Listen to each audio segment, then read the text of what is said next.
হাতের কম লাগা বসে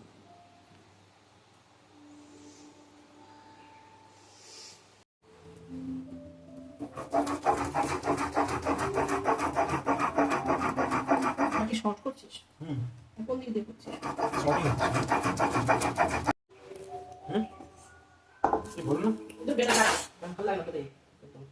আমি নিজেই করে পারছি না, আর এদিকে করে দিচ্ছি গোড়াকে পিছনে এই সঙ্গে করে যাচ্ছি।